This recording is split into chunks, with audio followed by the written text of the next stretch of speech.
নমস্কার বন্ধুরা, আশা করি তোমরা সকলে ভালো আছো। চলো আজ আমি তোমাদের সহজে সঠিক ঘর আঁকা শেখানোর চেষ্টা করব। আশা করব এই ভিডিওটা দেখার পরে তোমাদের আর ঘর আঁকতে কোনোদিন অসুবিধা হবে না। তো সাইডে ঘর আঁকতে গেলে, পাশে যে ঘর আঁকতে গেলে, তাহলে সর্বপ্রথম তোমরা এরকম 3টে লাইনকে সমপরিমাণে টেনে নেবে। এবার এখান থেকে এদিকে হেলা করে এরকম নামিয়ে দাও, এদিকেও ঠিক এরকম হেলা করে ঠিক এ লেখে যেমন এইভাবে নামিয়ে দাও। এবারে এখান থেকে একটু এই দিকটা বেশি হবে, ঠিক এরকমভাবে একটা বাঁকা করে নামিয়ে দাও এইটার মতো করে। এবার তোমরা কি করবে, এর পাশ থেকে একটা ডবল লাইন দিয়ে দাও, এইভাবে হয়ে গেল।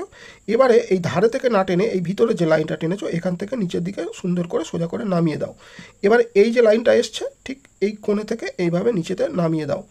আর ধারে কিন্তু এখান থেকে হবে না, একটু ভিতরে থেকে, অর্থাৎ এখানে দেখো ধারে থেকে হচ্ছে না, এই যে ভিতরের লাইন যতটা এপার থেকে ঠিক ততটা এইভাবে নিতে হবে।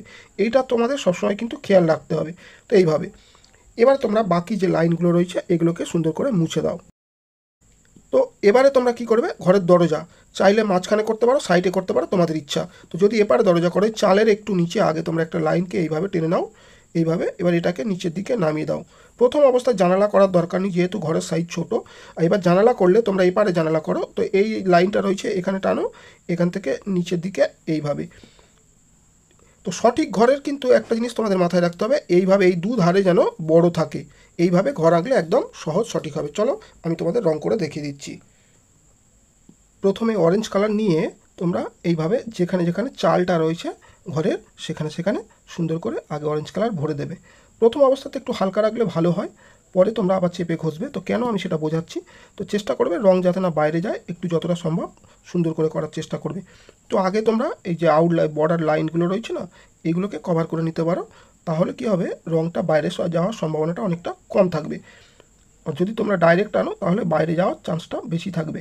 তো এইভাবে তোমরা করে নিতে পারো। এবার তোমরা এইভাবে টানতে পারো, এইভাবে টানতে পারো, যার যেমন সুবিধা হবে। তো এইভাবে যদি সুবিধা হয় এইভাবে টানবে তোমরা, এইভাবে যে কোনো যতটা সম্ভব না তোমরা রঙটাকে একইভাবে টানার চেষ্টা করো। না পারলে যেমন খুশি টানবে, মোটামুটি রঙ ভরলেই হবে। তো চেষ্টা করবে সবসময় ছবি আঁকলে শেখো সঠিকভাবে, এটাই বড় কথা। তো এইভাবে আমি দেখো অরেঞ্জ কালারটাকে ভরে দিলাম, ঠিক এই একইভাবে, কোথাও যেন না সাদা থাকে।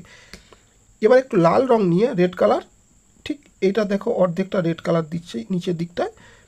আর এদের চালের নিচে এই পারে যে চালটা রয়েছে এখানেও ঠিক নিচের দিকটা আমরা রেড কালার দিয়ে দেবো। তোমরাও ঠিক এইভাবে। তো ভিডিও দেখে দেখে করো, শিখে যাবে আশা করবো, খুব একটা অসুবিধা হবে না। যদি কোনো রকম তোমাদের বুঝতে অসুবিধা হয়ে থাকে, কোনো কিছু জানতে চাও, অবশ্যই কমেন্ট বক্সে কমেন্ট করতে পারো। আর তোমরা যদি অন্য কোনো ধরনের আঁকা দেখতে চাও, এরপরে আমি তোমাদেরকে কুড়ে ঘর আঁকা দেখাবো। যারা যারা কুড়ে ঘর আঁকা দেখতে চাও আমাকে অবশ্যই কমেন্ট করতে পারো। তো নিচের দিকে অল্প করে একটু রেড দিয়ে দেবে, বাকি উপরের অংশটা অরেঞ্জ যদি লাইট হয়ে থাকে, সাদা থেকে থাকে, তাহলে একটু সুন্দর করে ঘষে দিও তোমরা। এইভাবে দিলে মিক্সিং হয়ে যাবে, একদম সহজ সিম্পল ব্যাপার। দেখো এবার যে ঘরের দেয়ালটা দেখতে পাচ্ছ, দেয়াল, এটা তোমরা যদি অ্যাশ কালার মানে ছাই কালার করতে পারো তাহলে লাইট করে ছাই কালার, আর না হলে তোমরা স্কাই ব্লু বা আকাশি কালার করতে পারো। তো ছাই কালার করলে একদম লাইট করে করার চেষ্টা করবে, এখানে কোনো গাঢ় রং করবে না, তাহলে দেখতে সুন্দর লাগবে। তো আমি কিন্তু ছোটদের জন্য করছি ভিডিওটা, খুব একটা শেড ব্যবহার করব না, যাতে সহজভাবে করা যায়, সবাই করতে পারো সেরকম মাথায় রেখে আমি ছবিটাকে করছি। তো এরপরে আমরা আস্তে আস্তে একটু কঠিন ঘর শিখবো, একটু রিয়েলভাবে যে ঘরগুলো দেখতে পাই। তো সেগুলো আমি অন্যান্য ভিডিওতে অবশ্যই দেখানোর চেষ্টা করব। তোমরা যদি দেখতে আগ্রহী থাকো তাহলে অবশ্যই আমাকে কমেন্ট করো। তোমরা কমেন্ট করো কী ধরনের ভিডিও তোমরা দেখতে চাও, আমি তোমাদের সেই ধরনের আঁকা এঁকে দেখাবো অবশ্যই। তো কমেন্ট করো তার জন্য। আর ভিডিওটা ভালো লাগলে অবশ্যই কিন্তু একটা লাইক দিও, আর শেষে শেয়ার দিয়ে তোমাদের মতো সকল বন্ধুকে দেখার সুযোগ করে দিও। আর এবার দেখো এই যে ঘরের চালের ছায়া পড়বে, তাহলে এখানে আমাদের একটু কালো দিতে হবে। যারা যারা শেড দিতে চাচ্ছ তারা ছোটোদের জন্য হলে দেওয়ার দরকার নেই, সিম্পল একটা কালার করলে হবে। তো এখানে এর যে ছায়াটা পড়বে, তাহলে এখানে আমাদের একটু কালো গাঢ় করে উপরের দিকে, নিচের দিকে হালকা করে জাস্ট একটু নামিয়ে দেবে এইভাবে। এর এপারটায় এখানটাতে একটু দেবে, ঠিক এই, আর বাম দিকে লেফট সাইডের দেয়ালে একটু দিবে অল্প করে এইভাবে, তাহলে খুব ভালো হয়। তো দেখো এটা দিলে দেখতে ভালো। এবারে লেফট সাইডের দেয়ালে একটু দিতে পারো এইভাবে অল্প করে। দেখো সহজে, আমি বেশি শেড দিলাম না।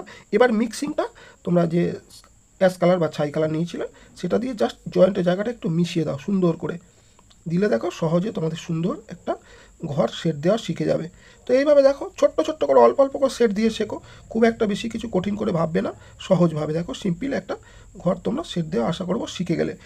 নিচের যে অংশটা রয়েছে, নিচের অংশটা তোমরা উপরের দিকটা আগে হালকা করে অ্যাশ কালার করে নেবে, চাইলে পুরোটাও করে নিতে পারো। যাদের অর্ধেক করতে অসুবিধা যদি হয়ে থাকে পুরোটা একেবারে করে নিতে পারো এইভাবে, ঠিক এই।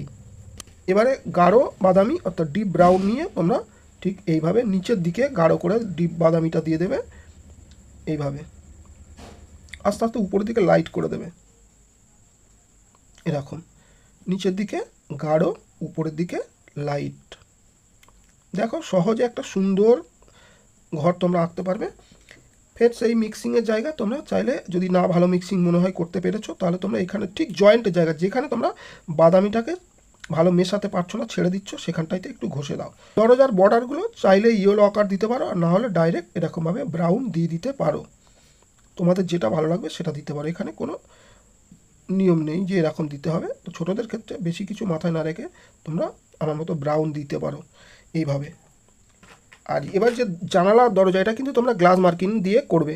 কেন বলো তো? এটা যেহেতু ঘরটার সাইজ ছোট আছে, বুঝতে পারছো, তো তোমরাও ছোটো ছোটো আঁকবে ছবিকে। এরকমভাবে যদি বর্ডার মানে লাইনগুলো ঠিকঠাক করতে চাও, তাহলে কিন্তু তোমাদেরকে গ্লাস মার্কিং অবশ্যই কিনতে হবে বা ব্যবহার করতে হবে, তাহলে তোমাদের ছবি ভালো লাগবে।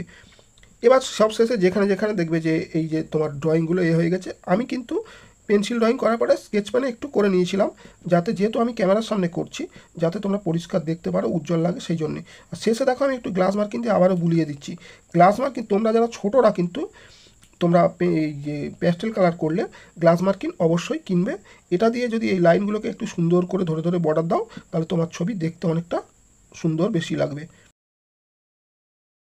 তো এইভাবে তোমরা সুন্দর করে সঠিকভাবে একটা ঘর এঁকে ফেলতে পারবে, এটা আমার বিশ্বাস। তো ভিডিওটা কেমন লাগলো অবশ্যই জানিও, আর যদি ভিডিওটা ভালো লাগে তাহলে একটা লাইক দিও, আর শেষে বলবো শেয়ার দিয়ে তোমাদের মতো সমস্ত সকল বন্ধুদেরকে দেখার সুযোগ করে দিও। সবাই ভালো থেকো, নমস্কার।